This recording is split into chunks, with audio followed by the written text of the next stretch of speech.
अश्वा इव सहितवारेर्वेरुधा पारैष्णवः श्री प्राणपुरुषोत्तमाय नमः परमत्वेन धूपं दीपं दर्शयामि हरि ओम ओम चंद्रमा मनुष्योजार्चक्षोः सूर्यो अजायत श्रोत्राद्वाश्च पश्चिमुखादग्निरजायत ओम भूर्भुवस्सुवः श्री प्राणपुरुषोत्तमाय नमः धूपं दीपं दर्शयामि हस्तौ वृक्षालनं हाथ दुलिए हस्तौ वृक्षालनम् अथ नैवेद्यं हरि ओम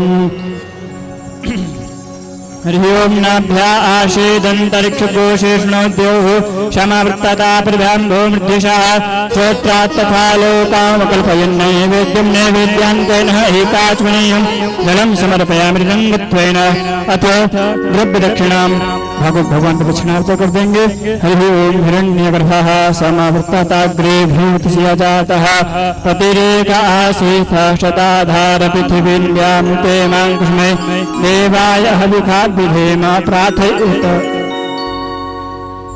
आप में छत पुष्प लेकर के प्रार्थना करिए हरि ओम ओम वंशी विभूषित करानवनीरदाभात् पीताम्बरः गरुडबिम्बफलाधरोष्ठ पूर्णेन्दुसुन्दरमुखा गरुडबिन्दुनेत्रा कृष्णात् परं किमपि तमहं न जाने श्री प्राणपुरुषोत्तमाय नमः प्रार्थना पूर्वकम् अनन्तकोटि नमस्कारान् समर्पयामि त्र्यम्बत्वेन प्रार्थनम् हरि ओम महाराज जी को हल्का सा तिलक करिए हरि ओम नमो ब्रह्मण्य देवाय गो ब्रह्मण हिताय च जगद्धिताय कृष्णाय गोविंदाय नमो नमः आकाशात् कथितं तोयं यथा गच्छति सागरं सर्वदेव नमस्कारं केशवं प्रति गच्छति दक्षिणा दे दीजिए हरि ओम व्यासाय विष्णुरूपाय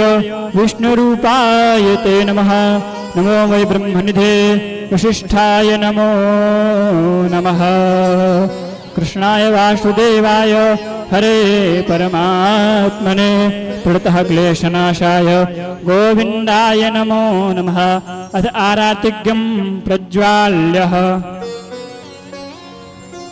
हम सभी लोग अपने अपने स्थान खड़े होकर के वहीं से आरती करेंगे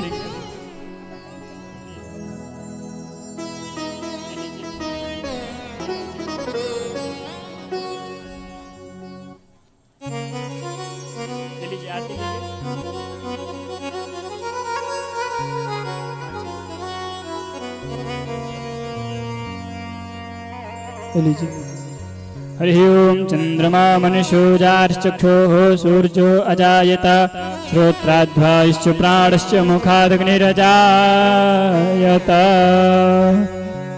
हरि ओम ज्वालामालिन्ये नमः रत्नेश्वर्यै नमः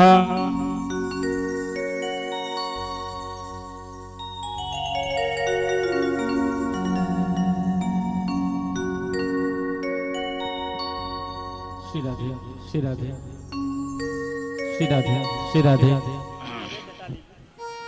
श्री राधे श्री राधे श्री राधे श्री राधे श्री राधे श्री राधे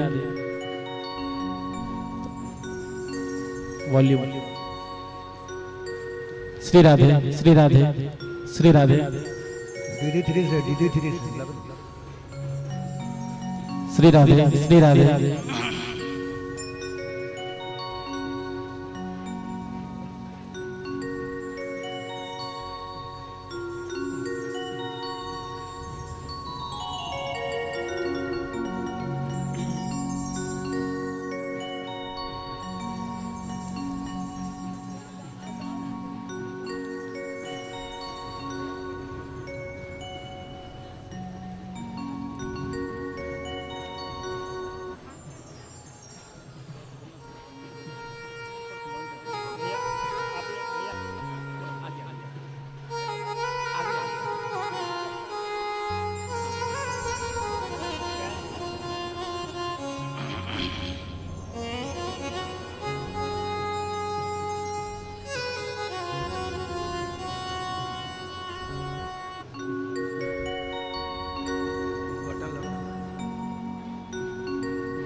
बंसी विभूषित करां नवनीरदाभा पीताम्बरादरुणबिम्बफलाधरुषा पूर्णेन्दु सुंदर मुखादरविंद नेत्रा कृष्णात् परं किमपि तत्त्वमहं न जाने। श्री बांके बिहारी ते आरती गाओ, बांके बिहारी ते आरती गाओ, गिरधर ते आरती गाओ, गिरधर ते आरती गाओ, आरती गाओ आपको जाओ, आरती गाओ चले आपको बनाओ, मैं आरती गाओ चले आपको बनाओ, मैं आरती गाओ चले आपको बनाओ, श्याम सुंदर तेरे आरती गाओ, श्याम सुंदर तेरे आरती गाओ, मोदन बजे से सब सोए, मोदन बजे प्यारे मन से मेरो मन मोहे, प्यारे मन से मेरो मन मोहे, एक छपे करे हाथी में आओ, वो बोले चली हाथी में आओ, चरणों से निकले हैं लंका प्यारे, चरणों से निकले इतने सारे दुनिया तारे, जिसने सारी दुनिया तारी, उन चरणों के मैं दर्शन पाऊं, उन चरणों के मैं दर्शन पाऊं, श्री हरिदास के प्यारे तुम, श्री हरिदास के प्यारे तुम हो, मेरे मोहन जीवन धरा, मेरे मोहन जीवन धरा, प्यारे छवि में तो मन में बसाओ, प्यारी छवि में तो मन में बसाओ, बांके बिहारी तेरे आरती गाओ, बांके बिहारी तेरी आरती गाओ, आरती गाओ प्यारे आपको जाओ, आरती गाओ प्यारे आपको जाओ, मैं आरती गाओ प्यारे आपको बनाओ, मैं आरती गाओ प्यारे आपको बनाओ, श्याम सुंदर तेरे आरती गाओ, श्याम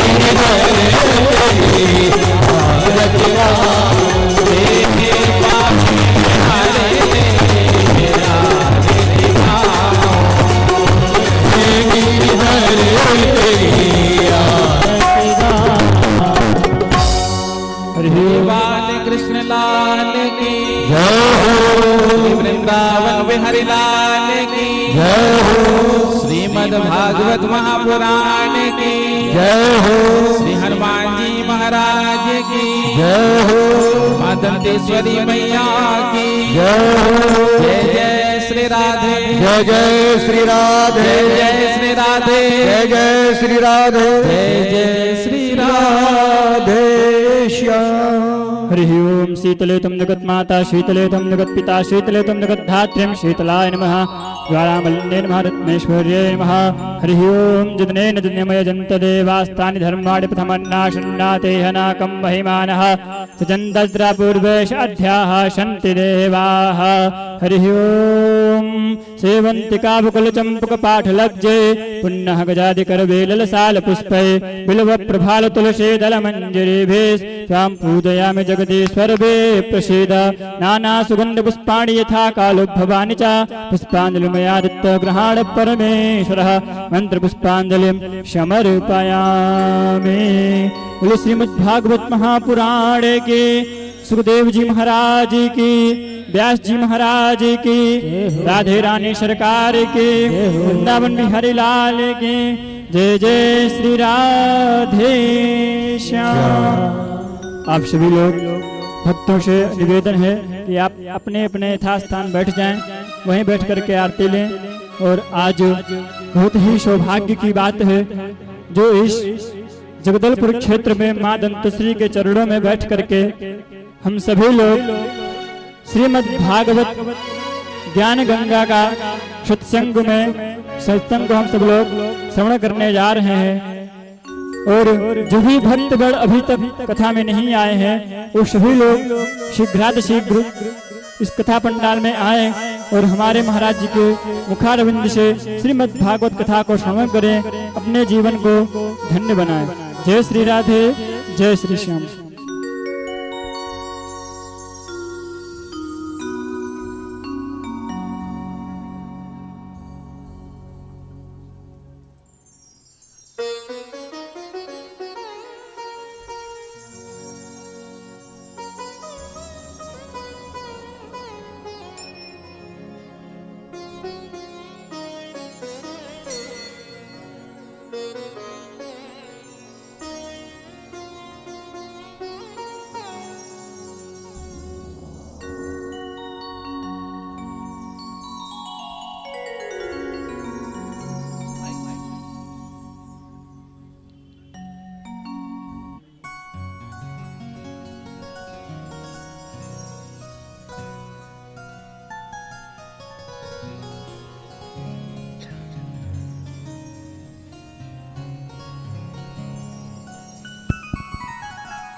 जय श्री राधे।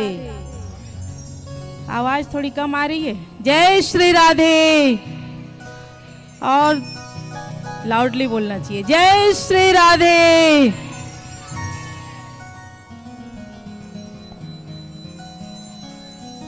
आज प्रतिवर्ष की भांति इस वर्ष भी हम लोग श्रीमद् भागवत कथा परम मंगलमयी कथा का श्रवण करने हम सब यहाँ उपस्थित हुए हैं। श्री राधा रमण भागवत समिति जगदलपुर के द्वारा निरंतर दशकों से यह कथा आयोजित हो रही है और हमारे टीम के सारे सदस्य किसी पद के लोभी नहीं हैं। सब मिल करके एक परिवार के जैसे निरंतर इतने वर्षों से श्रीमद् भागवत कथा का आयोजन करते आ रहे हैं। सर्वप्रथम मैं आयोजक समिति का अभिनंदन करती हूँ कि इन्होंने मुझे अध्यक्ष स्वरूप लगातार जब से टीम बनी है तब से चला रहे हैं। करते तो यही लोग सब हैं, बस आगे मुझको कर देते हैं। तो सर्वप्रथम आप सभी अपने लिए जोरदार करतल ध्वनि से अभिनंदन करेंगे।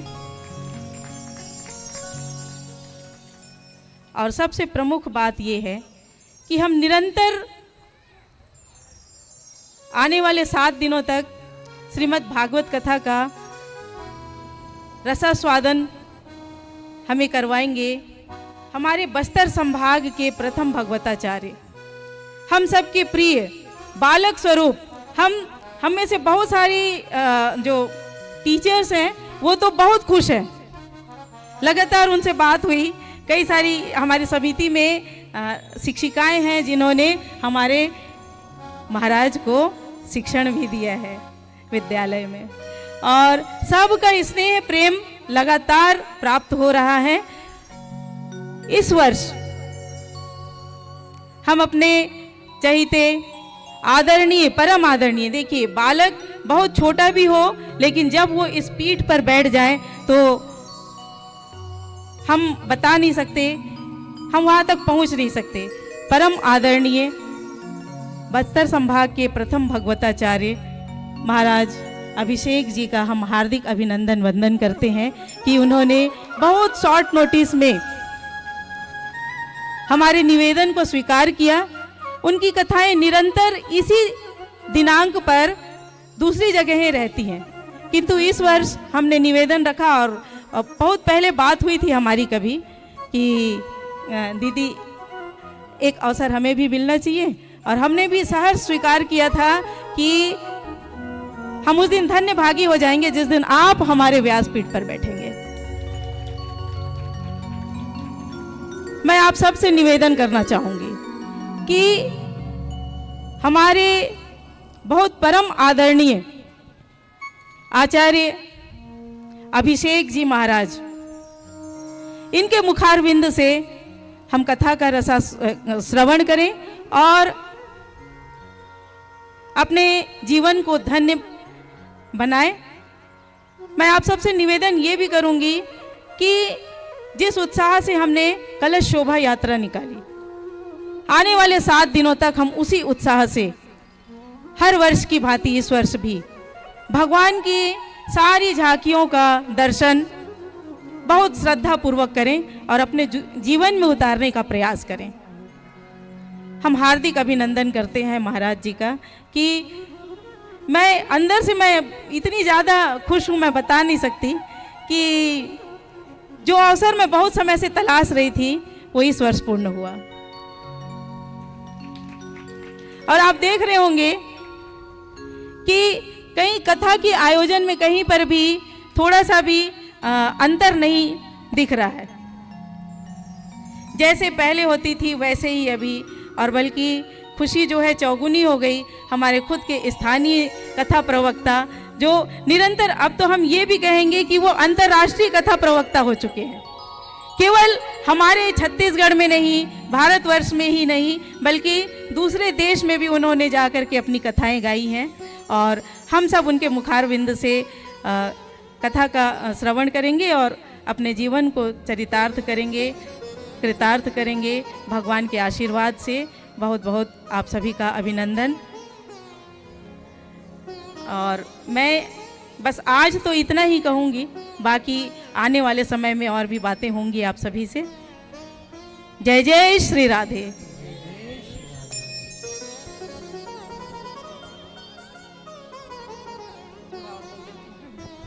जैसा कि आप सभी को पता है कि इस वर्ष हम श्रीमद् भागवत कथा समर्पित कर रहे हैं अपने राज्य के रजत जयंती वर्ष के अवसर पर छत्तीसगढ़ महतारी को। तो हम सभी खड़े होकर के राजगीत गाएंगे और अपने छत्तीसगढ़ प्रदेश को सम्मान देने का हम सबका काम है और हम सम्मान देंगे इस तरीके से। तो सभी खड़े हो जाएं और राजगीत आप सबके समक्ष।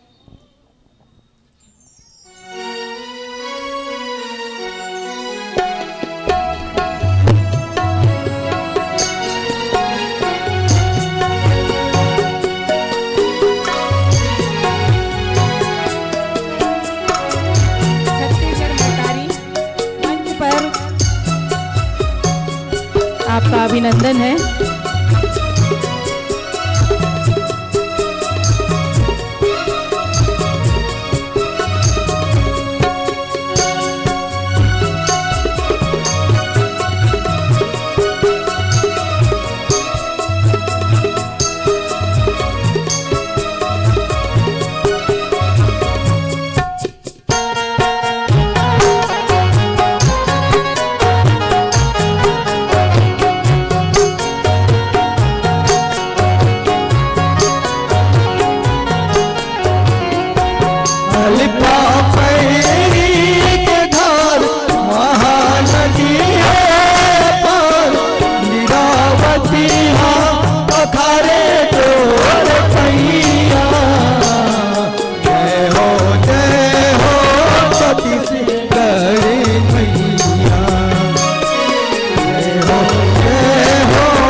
बोल छत्तीसगढ़ महातारी की, बोलो श्रीमद भागवत पुराण की, बोलो बिहार जी महाराज की।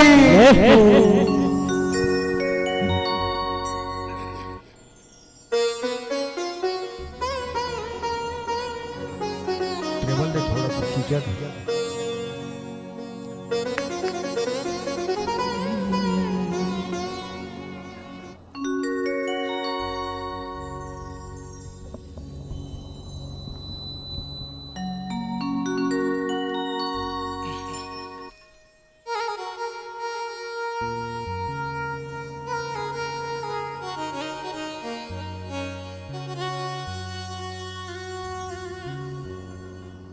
गुरुर्ब्रह्मा गुरुर्विष्णु